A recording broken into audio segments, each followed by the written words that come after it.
Faker Khu is back on his BS, and the Pokemon community of weirdos is going wild because their precious Generation 5 games are going to be getting remakes, and they don't have the comprehension skills to understand that 5 comes after 4, and they need a fraud to get them hyped about it. That is how sad the Pokemon community is, especially the Pokemon League community that only knows how to live in just fake land and fanfiction 4chan posts and stuff. They also don't seem to understand that we went Pokemon Sword and Shield, DLC, Diamond and Pearl remakes, and that was after we had Pokemon Let's Go, which was a remake, or at least could be argued to have taken the remake slot, and then we go Scarlet Violet, DLC, Generation 5. Oh my goodness, who could have thought? Now, gather round, Timmies, because we're going to talk about why Generation 5 is not worth getting hyped over, and why it is the worst Pokemon generation. So if you enjoyed the video, don't forget to leave a like, share with your friends, comment your thoughts down below as we discuss the methodical destruction of Pokemon in Black and White. The greatest, most honest article ever written about Pokemon. So Pokemon Black and White, directors Junichi Masuda and Ken Sugimori wanted to be especially radical. And that's where we're already getting into, like, the issues with Pokemon Black and White. Because why take something that so many people already love, that's already incredibly successful, and soft reboot it? This is the beginnings of the failures for Generation 5. Just a horrible premise to begin with, and also a lack of confidence in Pokemon, which isn't going to be good for Pokemon. Diamond and Pearl were created as the ultimate compilation of the series, complete with an impressive name, Diamond, the hardest of all minerals, as Iwata put in his interview. If they were to develop a new game thereafter, they would have to change all but the most basic aspects of the series. A few of these changes were to do with trying to maintain the series' broad audience. Originally, Pokemon was created with the aim of being for both children and adults. Despite this, Masuda felt a little bitter at the thought that the audience was always getting older and would eventually graduate from the series. Ever since Platinum, he had been wondering, how can I keep hold of those fans? Some of the smaller ideas that were tossed around during development were a study of what the favorite topics of this generation of people were, as well as the usage of kanji in the game. Some mainstays that had always remained since the first Pokemon games were also changed. An example was the usage of TMs. Originally, they would disappear after one use. Game Freak learned. As a result, there were many people who kept TMs in their box, and they sort of became a collector's item, never to be used. Facts. As with every other game before, these new generation of Pokemon games take place in a new setting. However, this time, the region issue is very distant from those of previous games. As a result, there's absolutely no old Pokemon appearing in the game. This way, everyone, both newcomers and veterans to the series, can start the game on equal footing. No one will see a previous Pokemon they like without any consideration for the newer ones. And then here's where it all comes together. He's like, yeah, there's some weird stuff going on, you know? Masuda getting upset at people kind of leaving Pokemon as they get older, despite it being made for all ages, including adults, before Generation 5. So that's like another weird thing where it's all these like nonsense arguments that just don't line up with reality when people are like, well, Generation 5 is like more mature and adult with the story and actually finally cares about the adults. And then Gen Whiners, which I call Generation 5 fans, which is also really interesting because I was on to Zoomers being terrible long before anyone else, and I was seeing this happen through Pokemon because it was always complete nonsense, saying that like, oh, you can't defend Pokemon Red and Blue because all the glitches, and it didn't even have a story, even though it had the most hardcore story in Pokemon. We have a Yakuza mob boss using a gambling parlor as a front for a Pokemon smuggling operation where things get crazy and Pokemon are killed in the process. Yeah, there's a story to Generation 1, and if you don't think so, you are objectively wrong, and if you're using it as a crutch to be like, yeah, but it's so deep, guys, then you're just wrong. And that's also like where we can see the destruction of Pokemon, that it's also in the terrible story. There's no real depth to In or his story, it's just a special child trope. So I guess if like you're a Zoomer and this is your first experience with storytelling, you might think like, wow, this is crazy. And Team Plasma goes against everything Pokemon. People are like, but it challenges you to make you think about what it means to be a Pokemon trainer and if it's right or not. No, everything about Pokemon is love for your Pokemon, appreciation for your Pokemon, the bond between a trainer and their Pokemon. That should never be brought into question, and it should never be considered for even half of a second if you're an actual Pokemon fan, or if you're trying to hold true to the core values of Pokemon. We've effectively already had this with the rivals and other bad guys. Silver doesn't care for his Pokemon, therefore you mop the floor with him, and you get him to consider that Pokemon are not tools, and caring for your Pokemon is what gives you both strength. Like, it goes against everything in Pokemon, which is why the Generation 5 story is so garbage.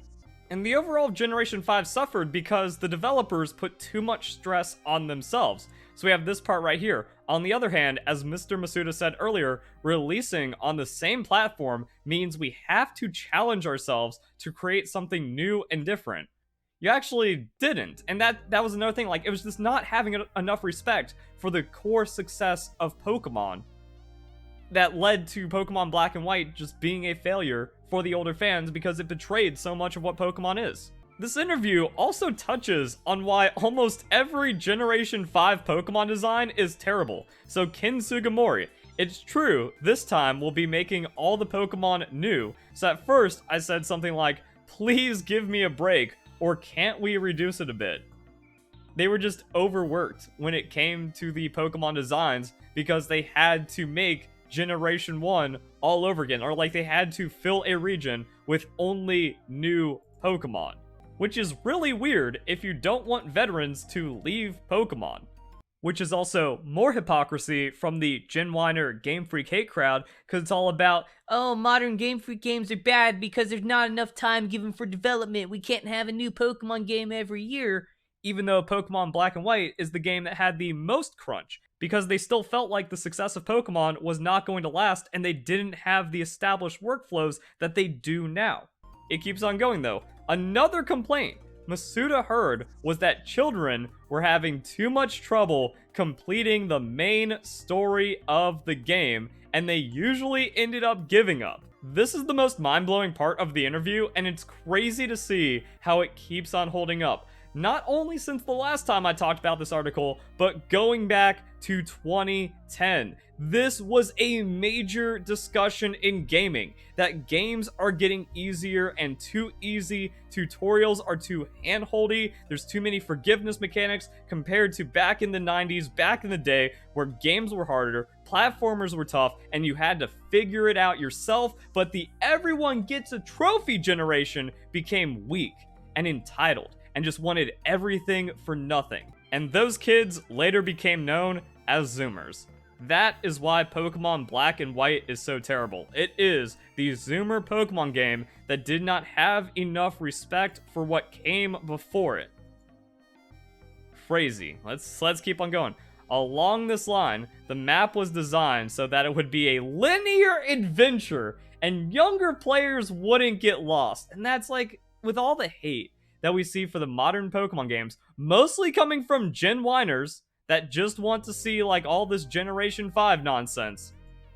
They complain like, oh, the game's too handholdy and the game's too linear, and that hypocrisy was completely exposed because not liking Pokemon Let's Go, even though it retained a lot of Generation 1 freedom in gym order, but then praising Pokemon Legends Arceus despite being the most gated, the most handholdy, the most restrictive and on-a-rail story we've ever seen in Pokemon, keeping with this tradition of making the games easier for the kids. Everything wrong with Pokemon started in Generation 5, but weirdly, it's those bratty Gen Whiners that are the most vocal about the same problems in modern Pokemon, yet they still overly praise Generation 5. This is kind of like the whole like everything. Zoomers, NPCs, all this like complaint culture and stuff goes back to the coverage I've had and the chip on my shoulder against Generation 5. It's insane. It's all right here in the interview. And also, another Verlisify always right. The game developers themselves saying most of the appeal of the game is what you do post-story. Masuda wants as many people to reach that point as possible, but you don't need the developers telling you that. You just need to actually play the game. 15 hours of story, 999 save file. Do the math. Oh, you can't. Even if you don't max out the save file, you're still spending hundreds of hours in the game compared to the dozens of hours beating the game. What I say is it's like 5%. Every main series Pokemon game is 5% story. Which is also why it's complete idiocy to complain about something like Pokemon Sword and Shield not having a story and being too linear, even though Generation 5 was designed to be linear and restrictive, so you couldn't screw up beating the game and getting to the story. And that's another thing, like, people are like, oh, Generation 5 was so difficult, and it brought all this challenge to the game. It was designed to not be difficult or have a challenge. And even going back to Pokemon Sword and Shield, the wild area broke up the gameplay to where you had the freedom to just do some big exploration and then start getting a taste of the post-game during the story. Actually great. Then you have a post-game battle facility, you also have a revamped Elite Four rematch, and then just free exploration through the wild area, also all the dens, and then getting ready for competitive Pokemon. Because another thing these subroom temp IQ kids can't understand is that Pokemon is a PvP game. It's about becoming the very best like no one ever was through beating up your friends with magical creatures like mice that shoot electricity and lizards that breathe fire. Okay, that's just a dragon, but you get my point. It's about becoming competitive. That is the goal of Pokemon, not playing the game and paying $60 for the story. If you're doing that, yeah, you're going to feel ripped off. You're going to feel like you don't have your value because you're only getting 5% of the game and then you're throwing away everything else because you're an idiot. Now, there's this part, doesn't mean the game is any shallower than before. In fact, one of the main focuses of the game is urging players to come up with their own way of playing the game, even though the game was essentially designed so that there would only be one destination at a time. There are many ways to get to that point. As a result, there is a tight balance between feeling of freedom without allowing too much deviation so that players get lost. I didn't feel any of that freedom. I didn't even realize that was a design element after playing the games. But okay. The Iwata Ask session also hints at a change in scenario, but these weren't clear in the interview other than the fact that they may be deeper in previous games. I think that's another thing about why people say like, oh, Black and White had the best story, because all it does is just say, story, story, here's story, did you forget about the story? Yeah, you're just a stupid kid with no attention span that can't even finish our Pokemon games. Story, here's story, do you like our story? That isn't depth, and that also doesn't mean like you have a good story either. That was like another crazy thing, that there was a story to Pokemon Red and Blue, but the lack of comprehension skills that's coming out of the younger generations can't even see it. They can't discover or understand things for themselves, which is also very present in social media. So yeah, it's just a mess. Generation 5 bad. There were a great many changes being made, but the goal of Pokemon Black and White was to keep the core the same. What made up the basics? Masuda and Sugimori both had a lot of trouble trying to pinpoint what exactly these basics were in order to decide what to keep and what to change. And again, that overly stressed design philosophy made Black and White not good. For Sugimori, Pokemon had always been somewhat based on reality. It was a story of a boy's summer with the setting based in Japan. And my god, did you feel that in the earlier Pokemon games? The core of Pokemon was strong. The boy wasn't a superhero with special powers of any sort, just collecting bugs in the summer, which is the origin of Pokemon. As he continued to collect, he continued to grow. Ah, fuck, the nostalgia. But with the stage being set in a much larger scale, the creators had to make all the more sure their feet were firmly set in reality. They didn't want to make the character designs too fantasy-based or the story too outlandish. Even when they created new Pokemon, the design team kept this in mind.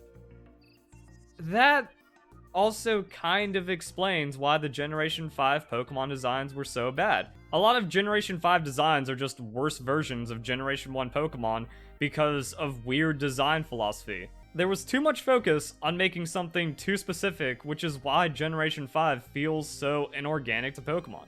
It all makes sense. It's the methodical destruction of Pokemon, whether Game Freak was aware of it or not. Because again, you can also see all of these soft reboot elements, which really isn't touched on in the Iwata Ask, but it comes through. Where it's like, yeah, there was something that happened, and instead of just kind of like honoring Pokemon, since people were like growing out of it anyways, and the kids these days weren't vibing with the old school idea of Pokemon, gotta rebrand it. And then it was just awful. And then fortunately the globalization of Pokemon, where like everything lined up with simultaneous releases and also actually being transparent with like news releases in Japan coming over outside of Japan at the same time, which is a really big deal for people that grew up with Pokemon.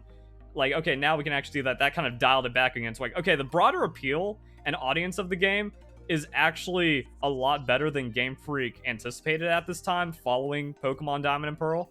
So I think that caused them to kind of relax a bit and then make better games. Even after you cross the Great Bridge that leads out of the Metropolis Center and into the World of Freedom where everything from the previous generations has been changed, Masuda wanted the region to at least maintain the same feeling as previous titles.